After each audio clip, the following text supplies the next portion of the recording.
Purpose of G7 countries. G7 countries का purpose क्या है? तो इनका पर्पज है इंटरनेशनल पीस, इंटरनेशनल पीस और security, international peace and security. फिर याद रखिएगा global economic prosperity and sustainable development. ये इनका क्या है? ये इनका मेन पर्पस है। अब पेपर में क्या था, अब आपको यहां से आइडिया तो हो गया कि इंटरनेशनल पीस एंड सिक्योरिटी, साथ में global economic prosperity and sustainable development इसका मेन पर्पस है। अब जरा बात करते हैं इस G7 की। तो G7 की जब बात करते हैं तो इसको ग्रुप ऑफ 7 कंट्रीज भी कहा जाता है, ग्रुप ऑफ 7 कंट्रीज।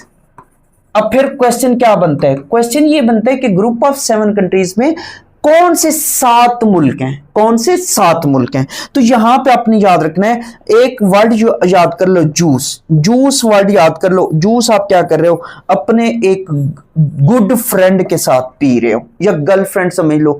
जूस आप पी रहे हो किसके साथ? गर्लफ्रेंड के साथ या गुड फ्रेंड के साथ। अब जे से जापान, जापान एक कंट्री हो गया। फिर यू से USA, United states of America. फिर आई से इटली, और सी से कनाडा, ई से इंग्लैंड।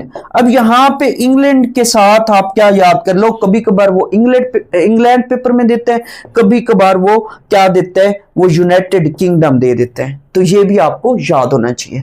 फिर जी से आपने याद रखना है जर्मनी, जी से जर्मनी। और एफ से आपने याद रखना है फ्रांस।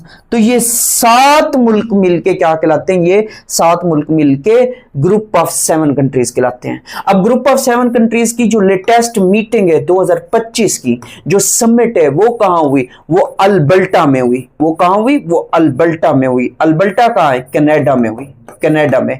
अब यहां पे फिर क्वेश्चन ये बनता है कि अब G7 की जो अगली मीटिंग है, अगली मीटिंग वो 2026 वाली वो कहां होगी? वो होगी फ्रांस के अंदर। इस मीटिंग में फ्रांस का जो सदर था इमैनुअल मैक्रोन, उसने कहा कि अब जो अगली मीटिंग होगी, जो अगली समिट होगी, वो फ्रांस के अंदर होगी। और यहां पे डोनाल्ड ट्रंप को आपने लाजमी याद रखना है, क्योंकि डोनाल्ड ट्रंप ये मीटिंग छोड़ के क्या हुआ था? वापस आ गया था अपने मुल्क। वो कुछ आलमी, यहां पे यही पीस और सिक्योरिटी की बात याद रखिएगा, तो आलमी क्या था उस टाइम? थोड़ा सा खिंचाव था। अब यहां पे फिर हमने क्या याद रखना है? यहां पे हमने ये याद रखना है कि जो ग्रुप ऑफ 7 है, ये कहां बनाए गए थे? ये उस टाइम वाशिंगटन में इसको क्या क्या गया, इसकी बुनियाद रखी गई। और फिर इसके बारे में ये भी याद रखिएगा, अगर इन 7 कंट्रीज की जब हम बात करते हैं, इनके साथ एक मुल्क और